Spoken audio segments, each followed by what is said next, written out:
Consulting and Training, LLC. And she was formerly with WISE, the Washington Initiative for Supported Employment, for a number of years, and has done a lot of work around school to work transition, but she's an absolute genius with this technology stuff. So we're really happy to have her today. She's so modest, look at her nodding, but she really is very, very clever with this stuff. So thank you, Marcia, for joining us. Take it away. Hello, everyone, and thank you, Griffin-Hammis, for inviting me, and thank you, Janet, for that wonderful organization introduction, and Dallas and Janet, thank you for working behind the scenes today to make everything go well. So seeing myself working, and you can too. Here we are. I don't know about you, but I used to work in lots of places, but now literally the location that I work in is really pretty close to home, right? Not really going anywhere. And the same with job seekers, and getting to know people when they are in their spot and you are in yours is tricky right now, but it's important to keep those efforts moving forward. My experience is people want to work, people like to work, people can work, but right now, with everything that's going on and people staying home, I have a fear that people will start to see themselves as maybe I'm somebody who doesn't work. I can't see that so clearly anymore. So it's also my hope when we go forward through the discovery process and getting to know people that we're continuing to implement that notion of you're somebody who's going to work. I can see you working. Let's see what that could look like. So what if we really could see job seekers, see their environment, see their home, and see them doing a multitude of things? Wouldn't we be able to still get to know them? Now, in no way should this remote work with people take the place of doing discovery with people later. We're hope that we get there very soon, but meanwhile, there's still so much that we can learn and keep the process going. If we share ways in which that's done, I'm in contact with employment providers, and they've been giving me ideas, and also transition teachers who are working online with people all the time and doing sorts of things. Technology. Now, we know that some people have it, some people don't. Some people have it in very modest ways. Some people have slow internet connection. And so working with all of this, I hope if it happens to be a transition-aged individual that you're working with, check and see if there's a piece of equipment from school that they can have at home, or ask. They might have a piece from school that's there right now. When I ask about what technology that people have, I also ask, so others that you live with, what technology do they have? What kind of technology is it? And I ask for a few reasons. Obviously, because the person might be able to borrow a piece of equipment, but also because I'm going to know what kind of assistance they might be getting. If I know that person is an Apple user, that person is an Android user, etc., so forth, that's going to give me information about the assistance that's around the person as well. So what else do we have to think about in these current times in working with people remotely? Things that I have learned in brainstorming with teams and working more directly with people right now is that communication has really dwindled. People have moved back. Their focus has strayed some. We've seen people who have skills that have been lost. So also, I think what we're seeing remotely, we're going to have to dig that much deeper now and later to get back to that full range of skill that people actually have. Now, it's been helpful to to people and to households when we've been able to do discovery and other activities with people and have that be very structured. So if people know I'm going to come on with you at 10 a.m. on Monday, Wednesdays, and Fridays for a while here, or set that very specific schedule, for some households and people, that's been very helpful.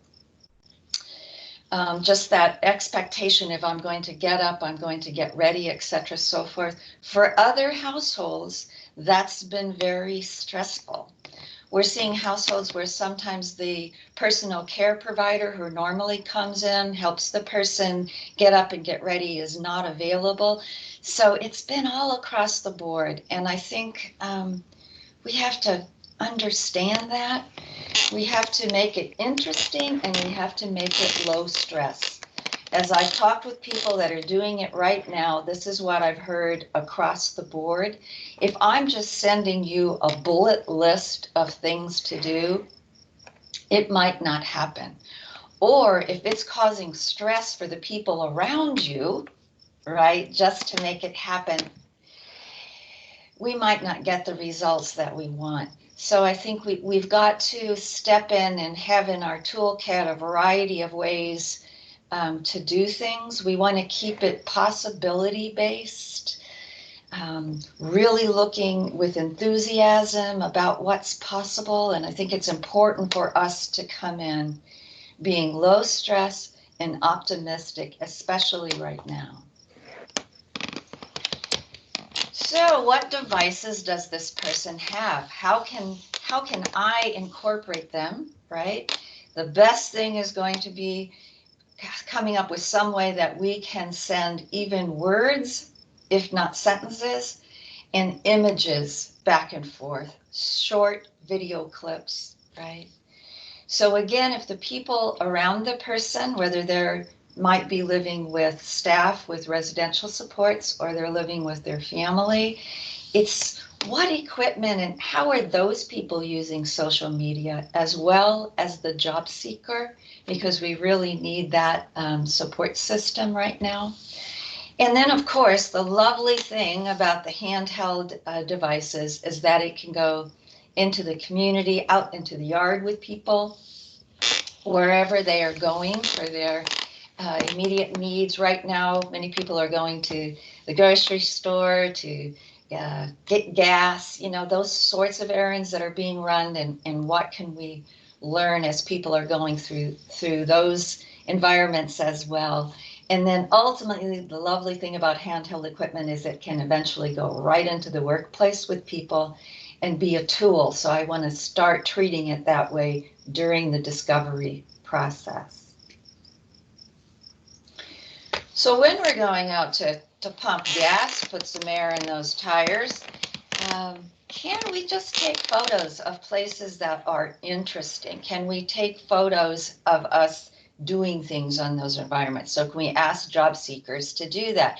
And we want to bring along and make it almost as interesting for the people that they might be traveling around with as we are for the job seeker, right? We're going to get more information that way. So I'm not necessarily asking all the time to be live with people, right, when they're out at the gas pump. Now, eventually, when I'm setting up my discovery activities, right, some that are known activities and some that we come up with that would be great for the person to try, then we might have me live and watching. But prior to that, to even figure out what those would be, right, can you send me video clips and can you send me photos? And then those are things that we can talk about, so we can use that photo as a way to begin to talk and find out more about you. I was having a conversation with this person. She happens to live in a residential program. And I just did that open-ended question of, so you've been home, you've been around the house a lot, so what have you been doing lately? And one of the things they said is, we've been writing poetry. And I said, really? You've been writing poetry? You know, well, let me hear one, you know? So they read it off. And I asked if they could send it to me. And this is the poem. It's called Who Am I? Who is like you? Who is the daughter of Anne? Who loves pizza, apple pie, and banana pie? Who feels happy, ready for a van ride and smiles? Who needs body wash, deodorant, and more pop? Who gives smiles, candy, and honey bunny? Who fears motorcycles, police, and raccoons? Who would like to see a lamb, a rabbit, and a baby horse? Who shares fun, my honey bunny, Luke, and Lauren? And who is friends with Kristen, Ian, and Lauren? Okay, employment professionals out there, you read this, and there's lots of questions that you could ask. So here's one that I did. So who needs body wash, deodorant, and more pop? Well, that kind of sounds like a grocery list to me. Is that a list of things that you are thinking you need to buy? Well, yes, it is. Well, do you go to the store and purchase those yourself? Maybe you're going right now. Maybe you've gone in the past and done that, right? Well, do you find the things on the shelves? Do you put the stuff in the cart? Do you know your way around the store? Do you know where everything is? Do you know people who work at the store? Do you talk to them? Do you push the cart? I mean, it gives me all kinds of questions that I can ask just in that one line of her poem. And there's other things there that I can ask about. Is she involved in cooking? Any of those things that she likes to eat? What about these friends? What does she do with these friends, Kristen, Ian, and Lauren? What do they like to do for fun and those sorts of things? So that was just with that open-ended question of what have you been doing lately? And we came up with that. But again, I used that as a way, and they sent this to me remotely. First, they read it to me because we were doing a Zoom call, and they read this, and then I asked that they send it along to me. I have found that when we've not met people at all, and we're starting this process with them remotely, back in our old world of being able to do a home visit, and one of the very first things being, why don't we make a time? I'll come out to the house, we'll sit down, we'll get to know each other a little bit, is a beautiful way to go. Now, if I've not met you at all, for me to say, here's the first thing we'll do, take a camera and walk all around your house, is not necessarily the first way in. So I've got a more gentle way. I want to get to that kind of tour and see what their world is like. There's so many questions, but I might not start there this time. So I've started with sending photos back and forth. Now with some people, I might give them this kind of an activity. Send a photo of you doing any 5 of these things, and I've just made a bullet list there of on the PowerPoint that you can see of a variety of things. I bet you can think of even more. More commonly, I work with a lot of people that to say pick 5 of these out of this long list would be too complex. It also might not be interesting to those around them. And so I've done things one at a time more commonly. But if we can start it this way, and this makes sense for someone, it's a great way to go. So one at a time. Now, we'll talk in a minute about you might be comfortable sending a photo of yourself or not, right? And that's going to depend. So I sent a photo, and it was, this is something I do out in my yard. Please send me a photo back of something you're doing out in your yard. So it was a swap, right? So I sent the one on the left, and then they sent the one on the right. And there we see, and she's working with, I think it's a hoe, but that's the first thing that I need to ask her about is, what are you doing there? What were you planting? What else did you have to do? Do you get down on your knees, or do you stay standing up? I mean, there's all kinds of questions that I can ask her. And then, of course, staff or people who might be working with her, I'm probably going to ask them questions too, and hope to get them excited about this back and forth with photos. I sent, here's something I do in the kitchen. Send me a photo of something you do in the kitchen. Now I was doing these photos. In fact, I'm still doing some back and forth with her. These photos daily for a bit, just to get things in. It was fun, and actually the staff liked it as well. So this is something I do in the kitchen. Send me a photo of something you do in the kitchen. Well, I noticed right away that she is not cooking. So perhaps she's not a cook, but I noticed things are arranged fairly tidily on those shelves behind her, right? And I also noticed that that top shelf is pretty high up. So I'm going to say, can you reach up on that top shelf? Did you arrange things on that shelf? Do you know where the goldfish is? Do you know where the Progresso soup is, etc., so forth? So out of her photo, there's all kinds of things that I can ask. And I'm using these photos to work myself up to the tour around the house. This is something I do for exercise. What do you do for exercise? Okay, now, when she sent me back that photo, I said, well, it looks like you're in your bedroom. Is that your bedroom? Well, because I want a tour eventually. There looks like there's something hanging on the wall over there. What's that? And is that the closet behind there? Do you hang things up in the closet? Do you keep things? Do you fold things before you put them away? I mean, just some other questions I was able to ask. But of course, I'm going to ask her about her exercising too, because she looks like maybe she enjoys it. Now we're taking it up a notch. This is one of my favorite things. Please send me a photo of you and one of your favorite things. All right, so we're going a little bit deeper here. And I just put in, there's the staff person was involved. So she happens to be someone who needs assistance in sending these back and forth to me, right? And she has that. And in fact, we've gotten the staff interested in this process. So the staff said, I explained to, and it's just her initial C, what the object was that you had sent. And I asked her what her favorite thing is. She responded, horses.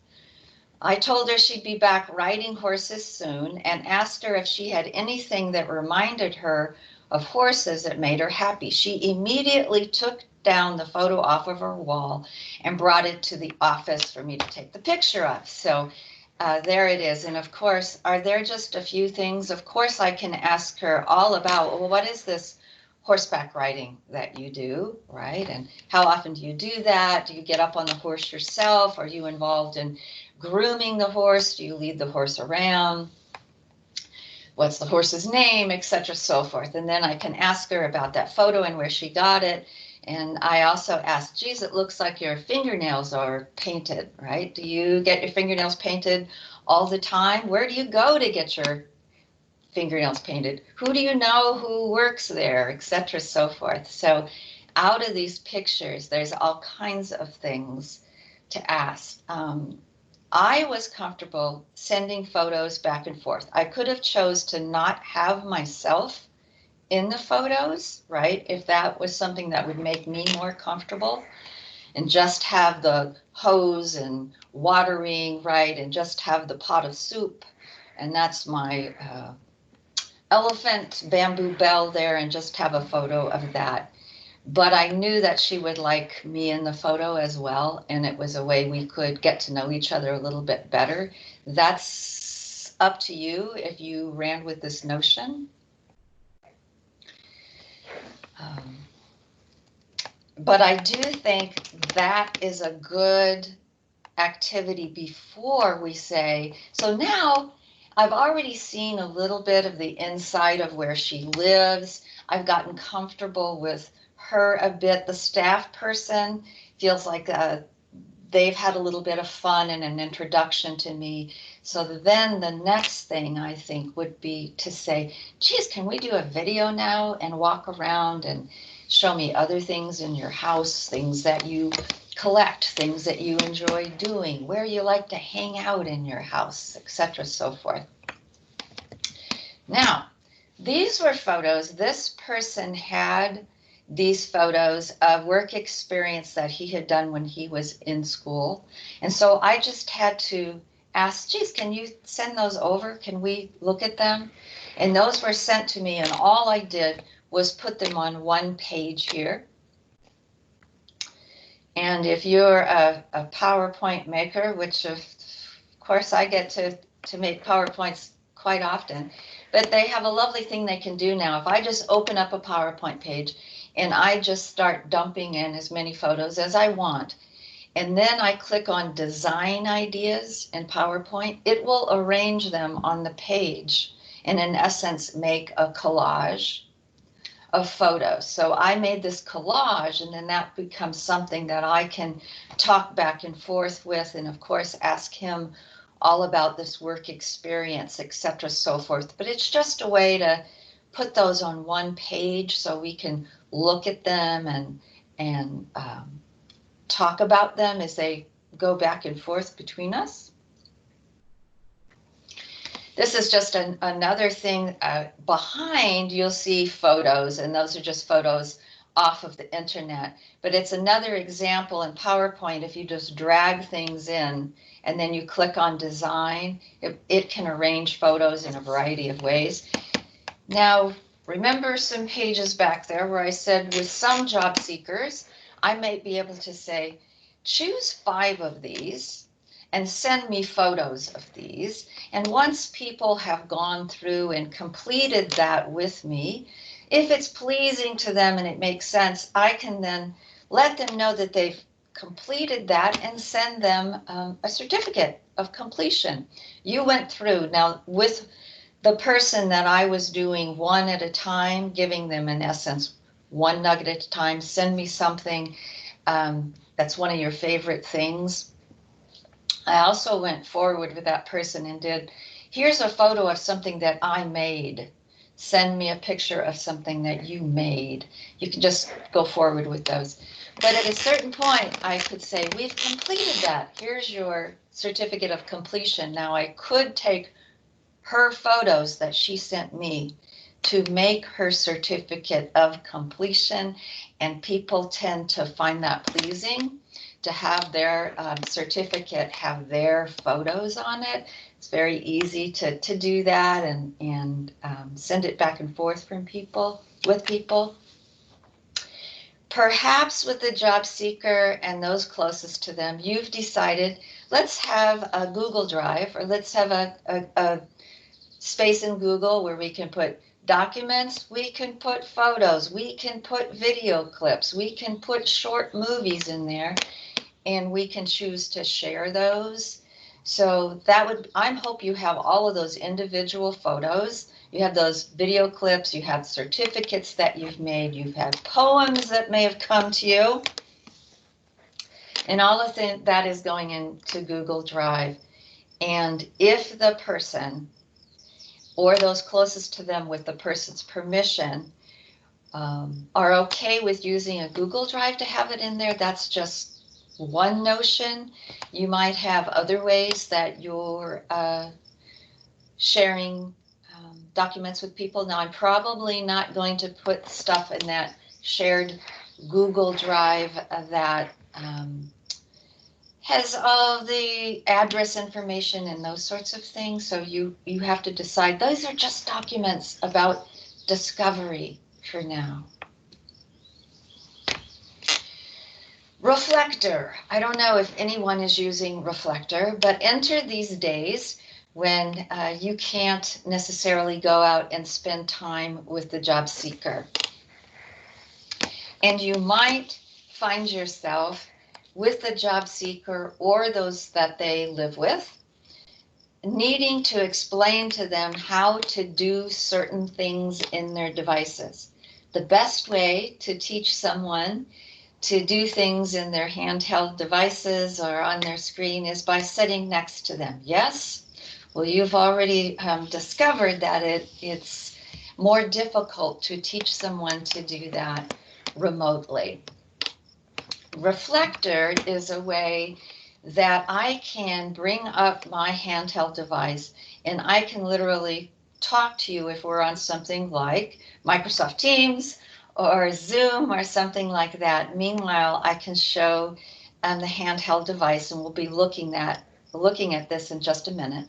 So this picture in the middle, you see a laptop computer, but then the person's, it looks like it's an iPhone and an iPad, are being shown up on the screen. And if you operate those devices, I would be able to see it. So I'm in my home on Zoom or a web-based way of meeting together and be able to see that. And then I can show you things in my devices. I can also teach you how to do certain things, even teaching someone how to take photos and putting them into an album, right? So they could make an album that's about things that they do in the yard, places that they go that are of interest to them, etc., so forth. So they could have albums with pictures with different topics, and then those can be mailed or shared or whatever. But just to be able to have this kind of a way to show how that's done, we'll look at that in just a minute. This is a simple app. We're not going to spend a lot of time. This is not exactly about technology, but of course, when we're working remotely with people, technology is really coming to bear and allowing us to be able to see and be with people as best we can right now. So the Wishboard app, there's lots of apps out there that allow you to bring in words and bring in pictures on a screen. The beautiful thing about Wishboard is, it's very user-friendly. So I've used it with lots of individuals who experience disability. People have enjoyed it, staff people have enjoyed it, but it has a Google search bar right on the page. And when I put things in the Google search bar that I want a photo of, so for instance, this person said that she wanted to learn to crochet, right? So if I put crochet, it brings up all these different pictures, and I'll be showing you in a minute. You touch on it, boom, it plops right in. So this is what a general kind of a dreaming or brainstorming map with someone. It's a picture of them, things that they were hoping for, wanting in their life. So Wishboard is on iOS or Apple devices. Corculus is an app that's available for Android devices. You might know of other sorts of apps that do this kind of thing. This was someone else's, so these are literally, I did not make these. These were made by individuals. I want to move to Colorado. I want to work for the railroad. I want to build a model train set. I want to have a cat. I want to take Amtrak to Portland with my friends. I want to live in an apartment. Also from that, if I'm doing this kind of brainstorming with people during discovery, now there's a lot I can ask, right, about building that model train set. Have you ever built one before? What have you built? What kind of train set would you want? And what about this trip to Portland with your friends? What would you want to do when you got there? Where would you want to go, right? And how would you prepare for that trip? What do you have to do to prepare for a trip like that? So all kinds of questions I can ask. This was an example of one that staff made, right? When on one session that I was teaching this, they wanted to get a garden shed, they wanted to work in art, they wanted to have a dinner party, go hiking, they wanted to learn to sew. And so that was something that was shared with the people that they worked with as well. So they both made a wishboard. Now, if Wishboard is a way of gathering photos together with words on top of them, couldn't I have a wishboard page that was about, these are the things I'm good at, right? And I could just have one that was, so instead of a general dream board, I could have, these are the things that I'm good at. I could have a wishboard about, these are the things I've done in work experience. I could have a wishboard about, this is what I want to do next weekend. It could be about anything to gather my ideas visually and put words on top of it and share it with you. So let's stop there and look at this thing called Reflector. Hey, Marcia, real quick, before you transition, do you have time for a few questions? I say, let's do it, Dallas. All right. Okay, so this first one, this person wants to know, When you are asking them to send you pictures of them doing certain activities, are you picking from the activities that they already do? I have not been doing that. I have been coming up with these categories like send me a photo of one of your favorite things. Send me a photo of something you've made, right? Now, I think I could have a conversation with you about the kinds of things you do in general and glean out of that conversation, because I think you're onto something, whoever asked that. I could glean out of that conversation, you know, really you're into horses? Well, send me photos like that. But I have just been coming up with categories, inside, outside, things that would be something that might be out in the driveway or in the garage, you know, that is there, this is something I do connected with the car. This is something I do connected with the driveway, that kind of thing. So I've not been doing that. I certainly think you could. Anything else, Dallas? Yeah, there's a few more. Rachel wants to know if you do this as part of the discovery process. Yes, I do it as part of now with this discovery process. I do it as part of discovery before we go to what is in essence the remote home visit. I don't know if all of you received the very sensible document that Griffin-Hammis has made about customized employment and discovery during these times of stay at home. And I kind of feel like our time today is drilling down further in that. So I have been using sending the photos back and forth before I ask for, let's take a camera and walk through your house. If I haven't met with people and we don't know each other at all, that's can be an uncomfortable way to start. It would be for me. So I have started this way and then gone on to the moving through the house, perhaps using Zoom or the person making a video and sending that along to me. So yes, part of the discovery process. And you see, there's a lot you can discover about the person. So these visual images back and forth are talking points, right? Yes, anything else, Dallas? Yeah, this last one is from Fontella, who wants to know, can this also help individuals during job development and retention services? And I think it helps during job development. So I'm probably going to start making this list, right, of activities, potential jobs that I think might be of interest to this person. I'm going to eventually go through this list with them. I'm going to get them to kind of concur with the list. But already with the woman that we had seen just a few photos of her, and this was the same person that the poem came from, right? You might be getting some ideas for her that perhaps it's to do with horses, perhaps it's to do with fingernails and a salon. Perhaps it's things that she likes to do with her friends. So I'm going to be thinking ahead to that and keeping that kind of, but I'm really talking about the discovery process today. Retention, I do find if people don't have the things that they love in their life outside of work, it's not necessarily complete and things don't necessarily go well at work. I'm also going to learn about the way in which they like to be connected with, the way in which they communicate well, and we can use some of these same back and forth for communication once they're in the workplace as well. I think I'm going to move us along just because I'm looking at the clock, Dallas. What do you think? Yeah, that was actually the last question, so you're good. Excellent. We are going to look at this thing, which is Reflector. So if I turn Reflector on and it came on right up here, the top of my screen, I can see that it's on.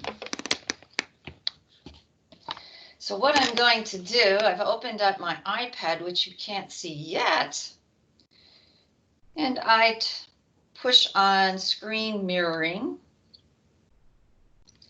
And And I say I want to mirror to my laptop.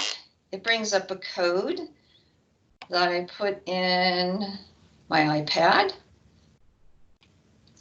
And there you see, let's get rid of this. You see my iPad, yes? And let's look at, Yes. let's look at Wishboard.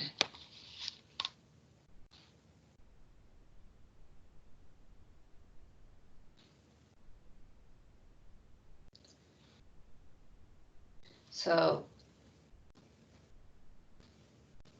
there we go. There's a delay here. I'm hoping it comes up. I found out that Reflector and Microsoft Teams don't necessarily love each other. I've used Reflector with all kinds of online meetings, so it's just being slow.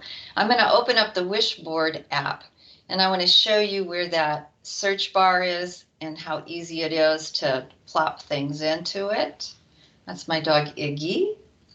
But isn't this great that I can just show my device this way? So up in the corner there, you see there's a search bar. When I touch in there, let's say I want auto detailing. I push search, it brings up all these images. If I see one that I like, I touch on it and it goes right in. I can size it. I can add all those texts that you saw. I can save these. It can be emailed. So the beautiful thing is that search bar that is right in there. Now I'm going to turn Reflector off.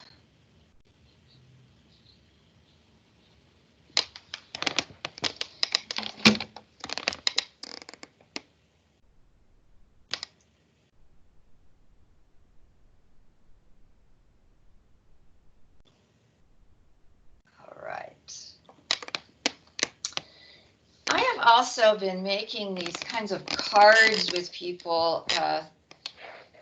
By the way, there's a new word out there that I don't like, and it's called vulnerable. That's our current word, I think, to watch out for and be careful of. So I still want people to know that they are quality workers and that they are going to be employees. So I've been calling these affirmation cards. I'm not sure. I'm sure there's other. One of the first ones that I've done is come up with a photo of yourself, put some words on top, and I usually suggest this says, I am Graham, I want a good job, and I'm willing to work hard, right? So I see this image of myself. People around me see this, right? And I'm starting to prepare people for being out and in their jobs. So make a list of your work skills, right? Maybe it's from past employment. Maybe it's from work experience when you were in school. Maybe it's something, a chore that's yours at home. Pick one skill, right? And then use these words. I am good at. There are all kinds of apps out there to put words over photos. This one was done with Sketch. What comes built into the iOS devices is called Markup. I'm sure some of you have used Markup. And I can do arrows and circles, but I can put text. And again, so this is the person, they can see themselves. I am good at facing shelves. So whatever it is. And there's a photo of that. So that's, again, something that we can talk about. And this can be something that are chores at home, things out in the yard. When I'm going out and doing some of those essential activities with my families, can I get photos and make a card about that? Here's another one. I would make a great employee because, and I have people complete that sentence for me. I would make a great employee because, and again, put that over a photo. And then I have people present these to me, right? Now, it could be, here's an activity that I love to do, but I like these things that are even more geared towards getting to employment. I've thought of them as cards. You could just think of them as photos and a way to share those back and forth. When I give people the starting of the sentences, finish this for me. I would make a great employee because, right? And they tell me I'm a team player, whatever. I don't know if you have used Yelp with people in job searches. I'm sure many of you have used Yelp generally when you want to find that closest place where they have a great burger or something. But if you have job seekers who are quite competent with using their devices, Yelp is a way to go out there and you can make collections, as you'll see down here in Yelp, and I can start to collect places that I know of that I like. I will have their website right there. I'll have their address right there. So I can have collections about these are auto mechanic shops that I know of in town. I can have a collection of these are places that I like to go. I can look those up. I can also keep the map, and it'll show me right where it is on the map. But these are job seekers that again have good use of their devices, but it's something that I've known people to enjoy doing, is having things in their collection files and things in their places that they like files, and then sending that information back and forth to me. Now there's a lot that can be done just with the map, right? If I have a smartphone and I just open up mapping, in most of those these days, you can save a list of favorites, right? And I can choose to anything in my favorites. I can choose to email that to you or text that to you, right? And we can send those back and forth. If I think of an auto mechanic shop in town and I go, oh, I wonder if C knows about this auto mechanic shop. I can look it up and then I can send it over if we're both Yelp users and things like that. But also with maps, there's just a lot that can be done with that. So you want to assess what your job seeker likes to do with their device and is able to do with their device. And that's by kind of continuing to gently push that edge without stressing the people around the person so that the whole process pulls back and stops. I think you know what I mean, which is going on right now. Just a lot going on in the lives of people. So having to understand that, but keep it interesting, keep it low stress, but keep it really gathering lots of information for me. So I'm going to start as I go along, kind of creating a list of things that I'm believing that job seeker can do well, making a list of places that have been voiced of interest or places that I know of that just really seem to match with everything that that person is mentioning that they enjoy. And then I'm going to use that to discuss with the person. I like when we have these images. So perhaps they've mentioned places to me and I've looked up online some images. I can use those as talking points with the person and back and forth. So images just seem to be helpful and be a way in. There's lots of features right in our devices that can help us. The notes, so in iOS devices, the notes page, just the notes page, which is right here, can be a great place. It's generally right on the home screen, right? So it's easy to get to it. You open it up, you can pull in photos, you can make bulleted lists, you can write on it with a stylus or with your finger, you can draw a circle with it, you can point to things on there, and then I can email that to somebody else. And now with notes pages, you can invite someone to share that notes page with you. So they have access to it and can write things on it as well. That's a fairly new thing, is to be able to share notes pages. But it's a great place if the job seeker or those who live with them to just kind of put things as ideas come, and then let's just share that. So in essence, it's a shared file place a bit. I do like the idea of having a Google Drive space. Evernote is a little more user friendly. It's a place to store things. There's a certain amount that you can get for free. I can put voice memos, short video clips, photos, files, and then I can just make different folders in Evernote and have some of those folders shared with other people. But it's a little more user friendly than, let's say, Google Drive. But Google Drive is such a great way to go. There aren't that many job seekers that I work with who can navigate and use Google Drive. People who live with them, you know, to help them doing that, most certainly. I want to make mention, and it is not on this list, of screen recording. I wonder if any of you have used screen recording, and I can show you really quickly where that is. What screen recording does, it allows me to take a video of myself, of what's going on in my phone.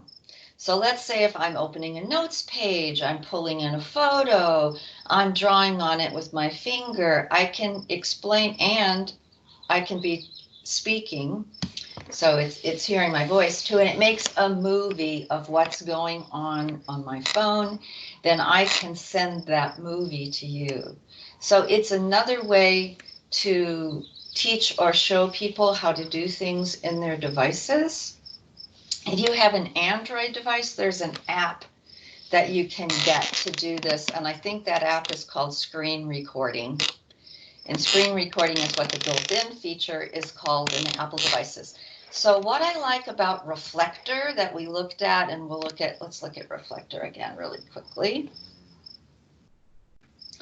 is that I can be in real time showing someone what's going on my device. Screen recording, I make a video of what's going on in my device and send it to them. I hope that makes sense. Okay, so now let's look at my phone.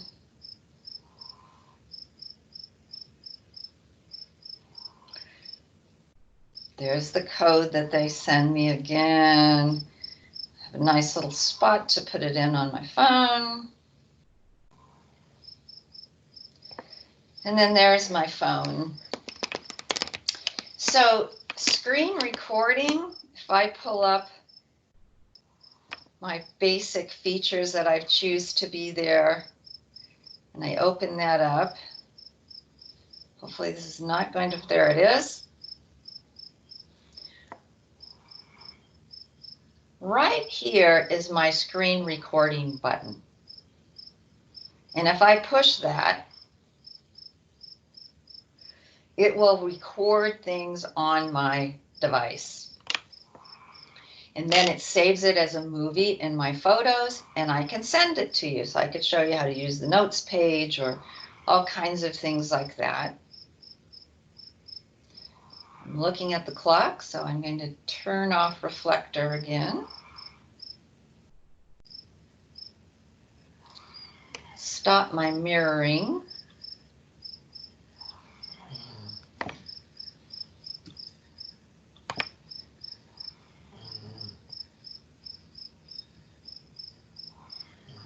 Back to PowerPoint for a moment here.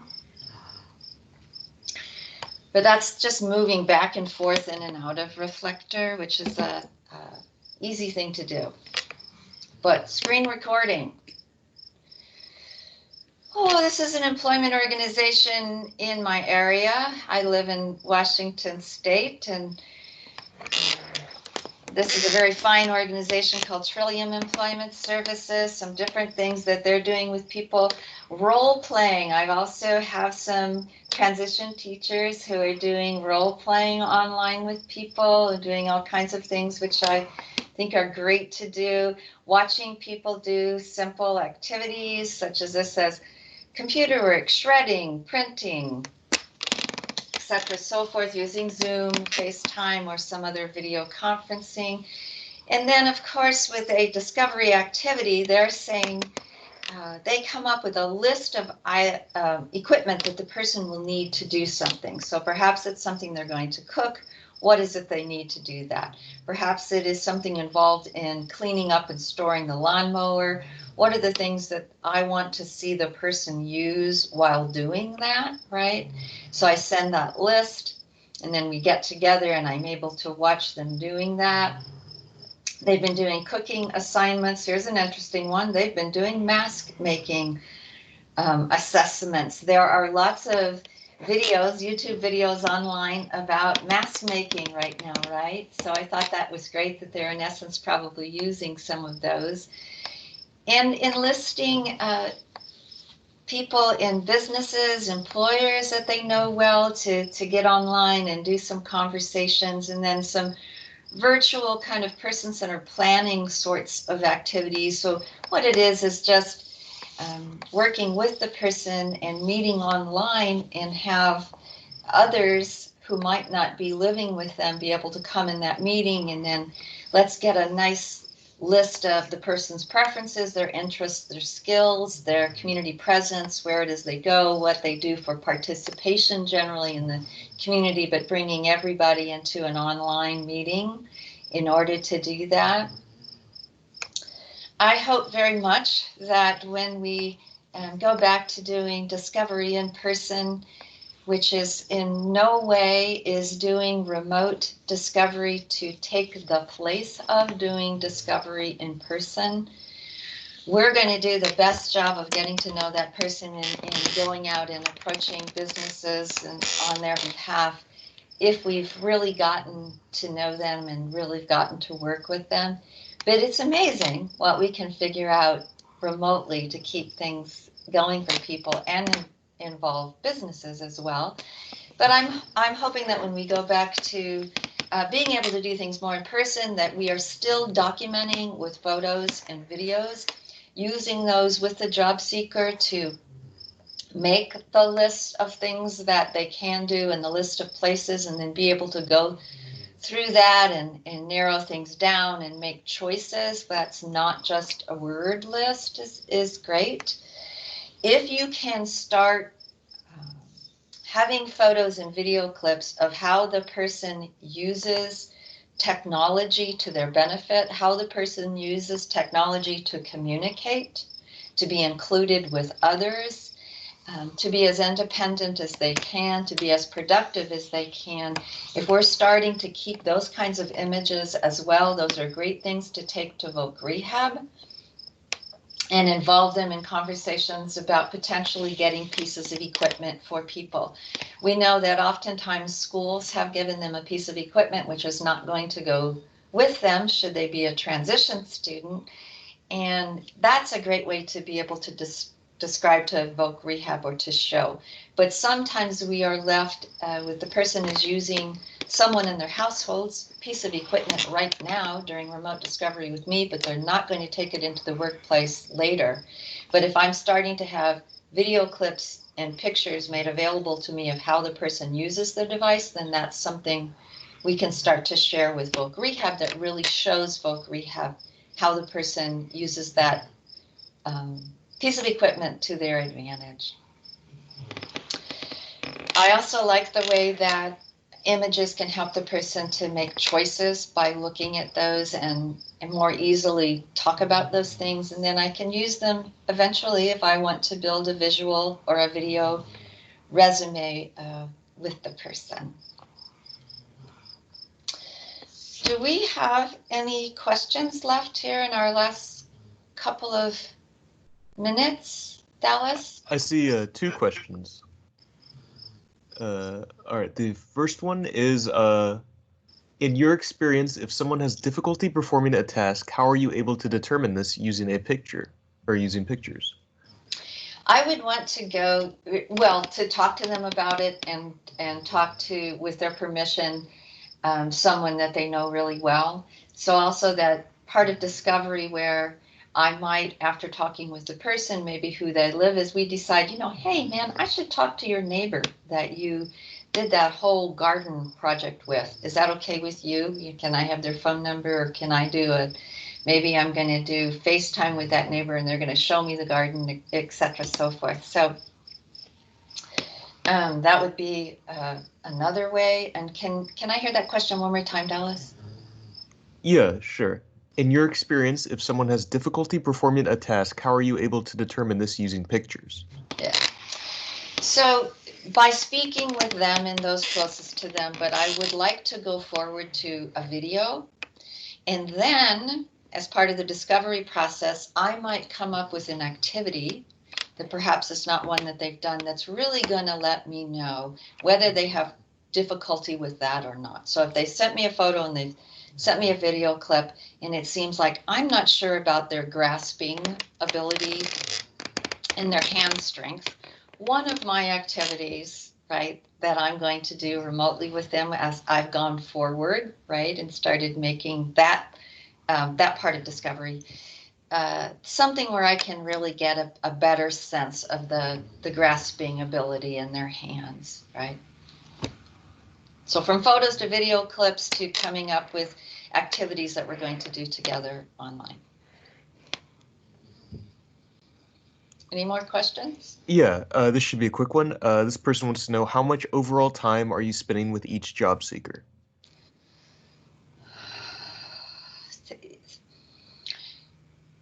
There are people who are doing more of this right now than I am. I'm doing a lot of coaching other people to do it, and then just a bit myself. We are in new territory here.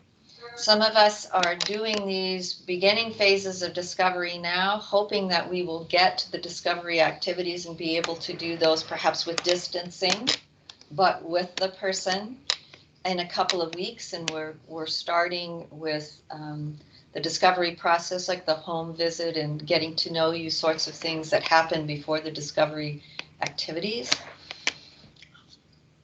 So I don't know. Janet, have you guys come up with any remote amount of time? I will say this, though, that what I hear from the employment specialists I've talked to about this and the transition teachers that I've talked to about this and my experience myself is 1 hour online with someone is a really long time. 1 hour to go and spend in person with them is not necessarily a long time. So I have chunked it into bits, and teachers are really telling me they have to chunk it into tinier bits and work with people more often, or it doesn't happen. It overloads the people around the person, is what we're seeing online. So when you might have gone and spent 1 or 2 hours with people, you're probably not going to spend that long online. You might connect with them more often, shorter times, be very specific about what's going to occur, but ask those questions as well. So that's my experience, is that we can't do those long ones. But if you were asking about overall how long it takes, I don't think that's what you were asking, though. Okay. I think this is all kind of new territory for everybody, like how we do this remotely. So it'd be really interesting to hear what people are experiencing with that. But I think you're right, Marcia, that the smaller chunks are going to be really critical. Because like for all of us, I mean, nobody wants to spend 4 hours on a webinar, right? I mean, it's like by about an hour, you're ready to get up and go do something else. So I think that's really important. And I just wanted to say that I think you're so on target, Marcia, with everything you said. But what really resonated with me is that, how important it is to keep people motivated right now. And I loved your sensitivity about how we transition people to remote services, right? Because this is new for them too. And I I love what you're saying about, just don't go in and ask for the home tour right off the bat. Let's break it down and get people comfortable in little steps first. So thank you for your presentation today. Love that. And I know there was lots of questions in the chat box about certificates and about copies of the PowerPoint. Dallas, do you want to just reiterate what the steps are there? Yeah, I can send certificates to anyone who needs one. I thought I sent out the. Oh no, I sent out the whatchamacallit, the document. The guidance document, the discovery guidance document. Okay. Yeah, Marcia, if you could send me a copy of the PowerPoint, I would be able to email it to everyone, I think. I think, Dallas, I sent you a PDF of it yesterday, I think. Did you? Oh. If you did not, I will send it again. Okay. I don't. You might have to send it to me again. I either deleted it or I didn't get it for some reason. And it was large enough that it went through mail drops. Maybe it didn't come through. So Okay. Dallas and I will Get it. take